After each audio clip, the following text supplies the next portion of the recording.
if you have an opportunity to make it right with your person, man, make it right, because the grass ain't green on the other side. I can promise you that. Because the person you're dealing with, male or female, they love you for a reason. The person you think you want or you think you'll be better with, they're not going to love you like the person loving you right now. Love is patient and kind. Love does not envy or boast. It is not arrogant or rude. It does not insist on its own way. It is not irritable or resentful. It does not rejoice in wrongdoing, but rejoices in the truth. Love bears all things, believes all things, hopes all things, endures all things. Emunah listeners, at some point in our lives, we've heard this biblical chant in 1 Corinthians 13. We either heard it, we recited it, we repeated it, we wrote it in some love letters.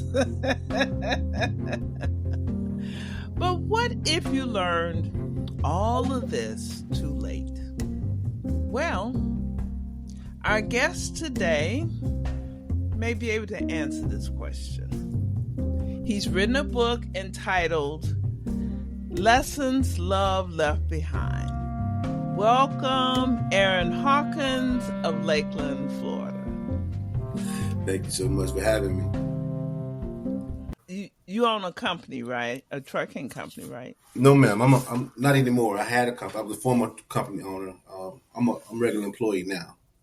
I actually sold my company. So your book is basically, though, hot off the presses, right? Yes, ma'am. 2 weeks old. Okay. 2 weeks old. Wow. And it's available on Amazon, right? Yes, ma'am. And you said there's another way, maybe later we can talk about other ways to get a hold of your book. Okay. Can you give us a brief synopsis of it without giving away too much? Yeah, basically, my book, Lessons Love Left Behind, it was written to commemorate and honor the legacy of my late fiance. We were together for 3 years, and in those 3 years, it was a fascinating 3 years. There was some ups and downs in it, but I wrote the book to just share with the world the type of woman she was for me and the lessons that she was teaching me. But as you alluded to earlier, I didn't start learning those lessons after she was gone. Mm-hmm. Mm-hmm. I just wanted to share with the world her greatness towards me. Okay. And, I asked, what inspired you to write this book, mainly because, there's nothing new under the sun. And so many of us have gone through similar experiences, but we didn't write a book. Right. So what in particular inspired you or pushed you to do this? Well, funny enough, shortly after she died, I felt like God spoke to me and told me to write the book. And I was like, soon after she passed, and I was like, I'm not doing that. Like, because I was still guilt and just hurt.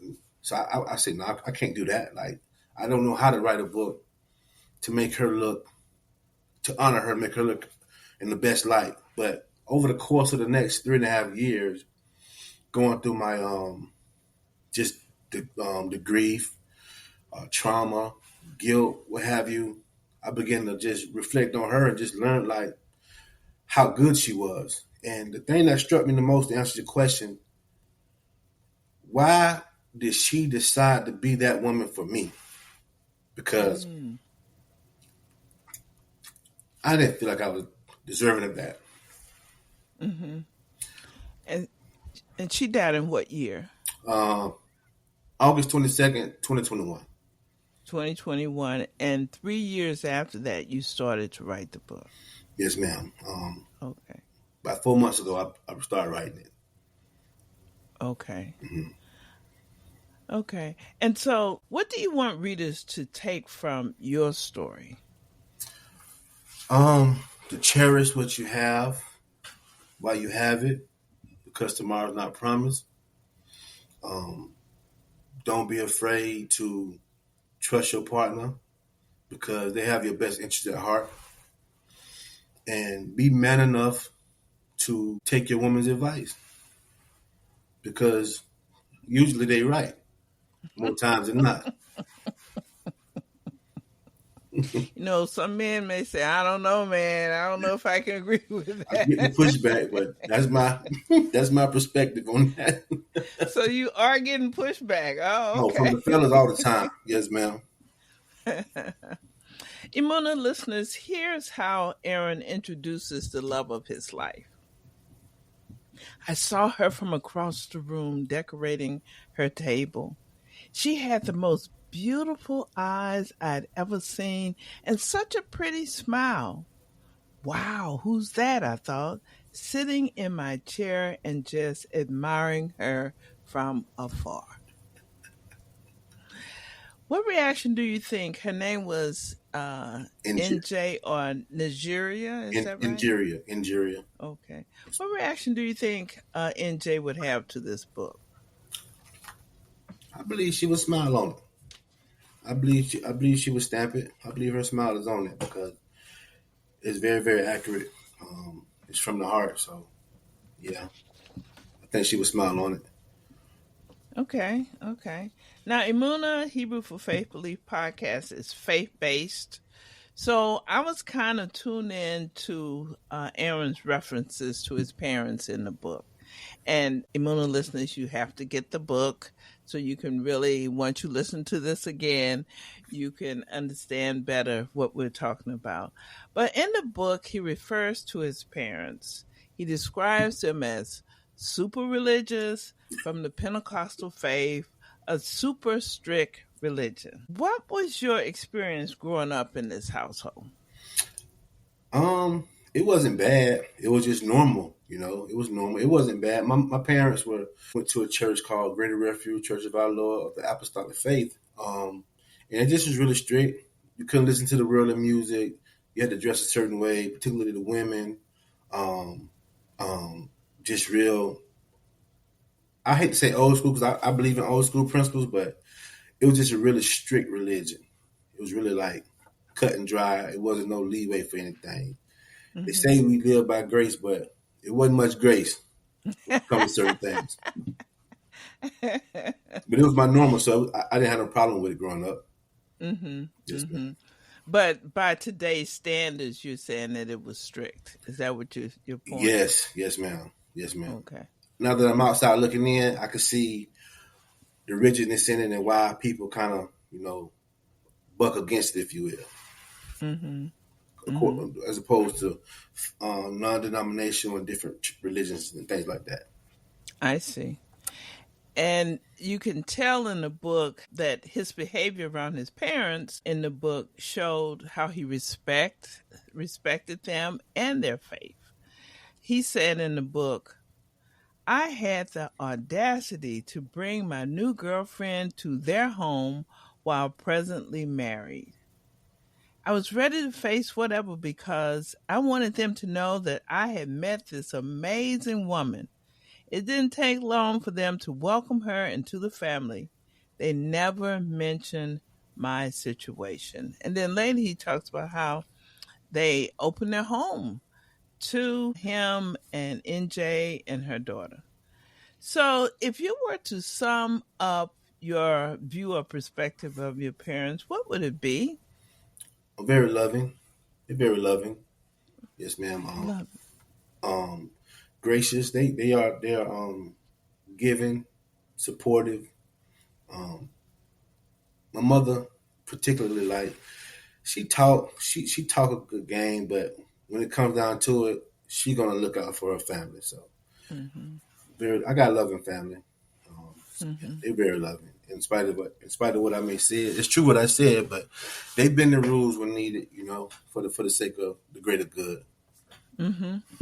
And so they were tolerant, open-minded, right? Yes, ma'am. And obviously their opinions mattered because you wouldn't have taken NJ to meet them. Right. 100%. Yeah. I respect my parents. I respect their belief, what they believe in. I grew up in it for several years, so I'm very familiar with it. So I knew how they felt about it. To put it in perspective, like they don't believe in double marriage, right? So I got a couple of brothers who's been married multiple times. They never went to the second marriages or the third marriages. They just, they know how we knew where they stood, and it was that. But that's why it was so amazing that they gave me the grace they gave me, because I've never seen it before because of their beliefs.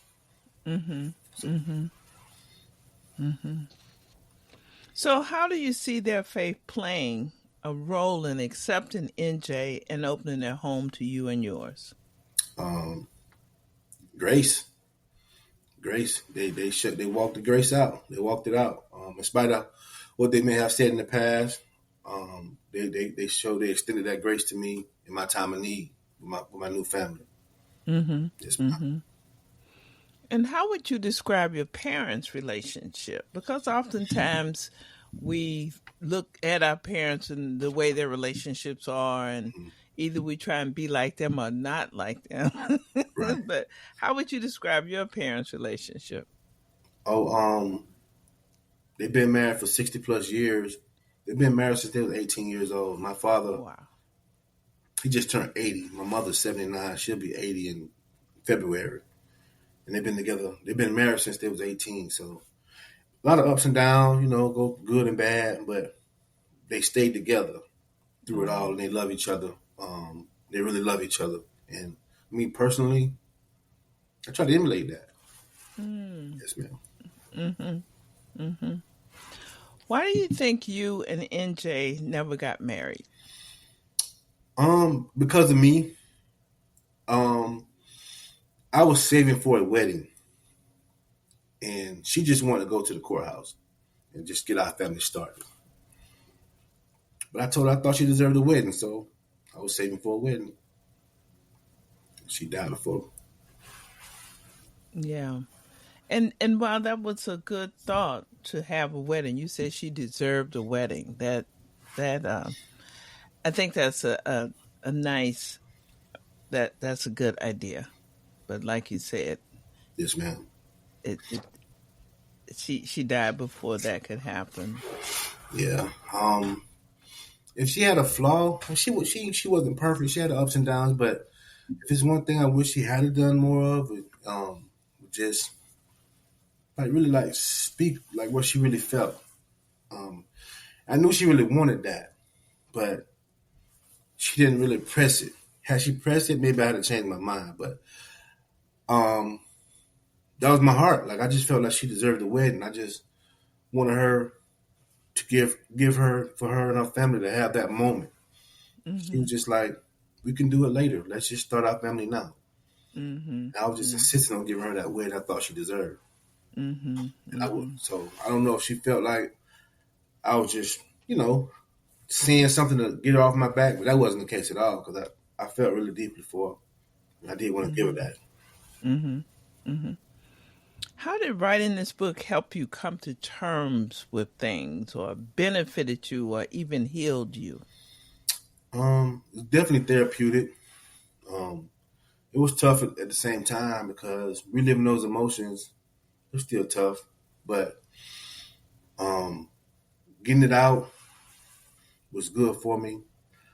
I don't think I'll ever totally be over that part of my life, but I'm able to walk in more confidence, knowing that I've learned from it, learned a lot from it. I'm still learning from it, but knowing that I've learned so much from it, it's been good for me. It's been good for me. But writing the book definitely was therapeutic. It definitely was therapeutic for me. And some healing came from it? Yes, ma'am. Yes, ma'am. Came to terms with a lot of things, and actually I learned some things I didn't know either. So it was definitely good all the way around. It was a lot of good came out of it. Her best friend. Listen, I'm sorry. Go ahead. No, her best friend. I shared a lot of the journey of me writing with her best friend, and she was sharing things with me that I didn't know about NJ. Not nothing that was too secretive, but just like why she felt the way she felt about certain things and why she handled things the way she handled things. I thought I knew a lot of it, and I did, but she shared a lot of some things I didn't know that made more sense in our relationship in certain areas that just put things in better perspective. So I learned a lot, and it helped bring closure and healing too, because I always just wondered about certain things that I never had answers to. Well, that's great. That's great. So this book is different, listeners, in that after each chapter, Aaron has questions. He has, activities, things that he wants the readers to do. So I thought we would have some fun because, usually he's asking you questions and you're going to the activity. But let's explore a few of these questions and activities. Okay. And let's see how Aaron would answer some of these questions. Okay? Okay. Okay. So your first impression of NJ focused on her eyes. That's something that I'd read. In retrospect, what should you have focused on in NJ's case?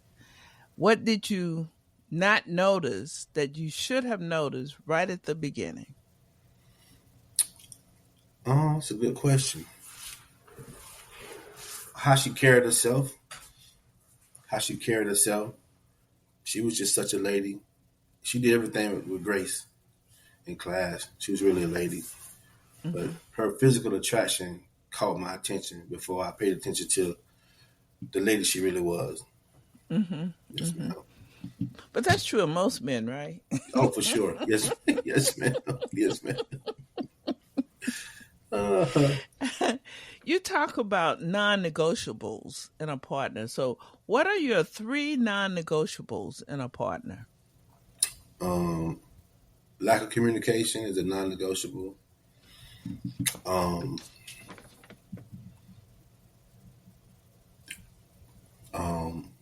Some sort of affection, touch, connection, and probably the third one,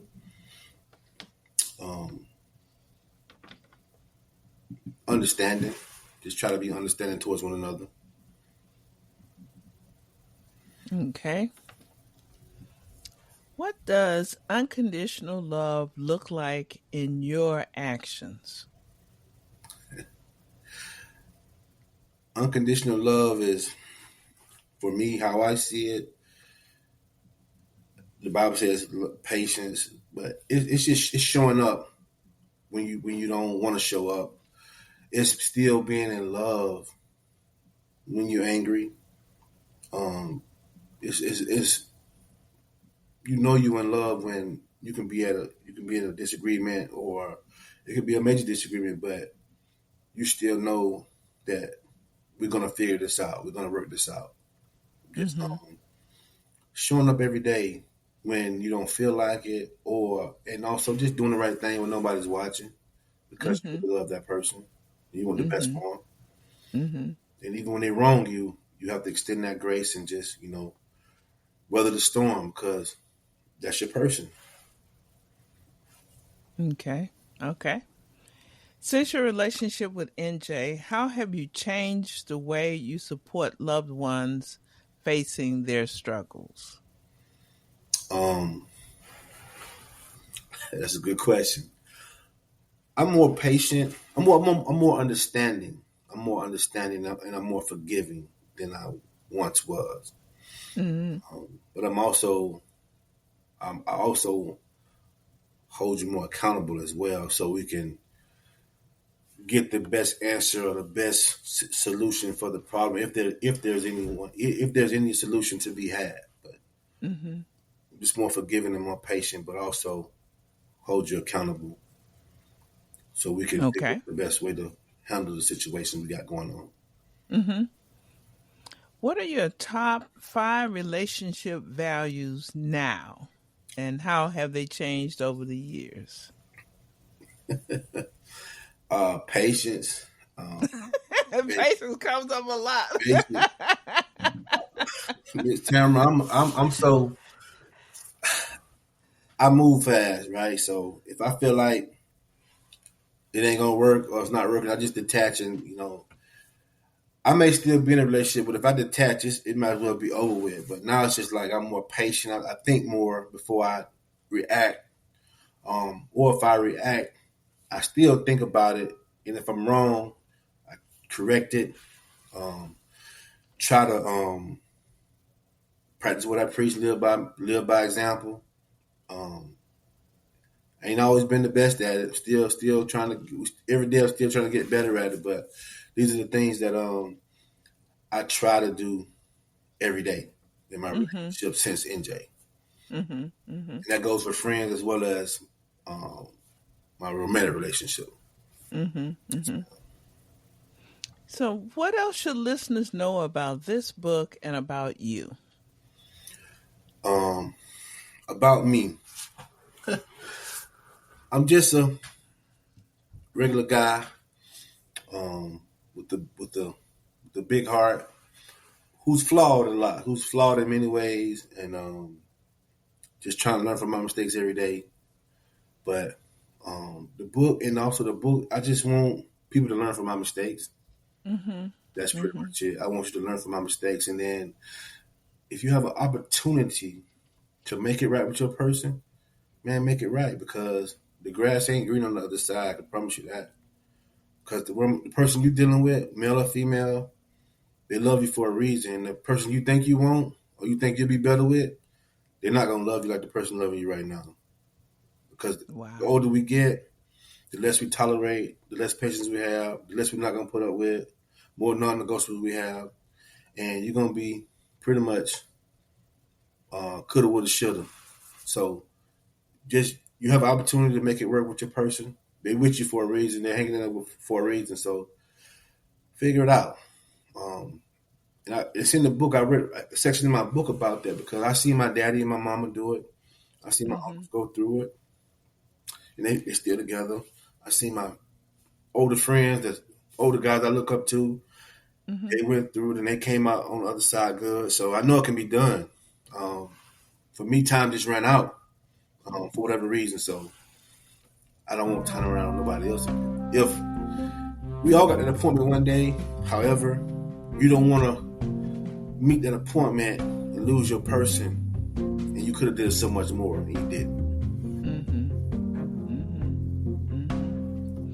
Okay, Emunah listeners, Lessons Love Left Behind, a memoir of love, loss, and the wisdom that remains by Aaron Hawkins. Order your copy today on Amazon. Until next time, real life, let's go, let's grow together in Him. Thank you so much for having me.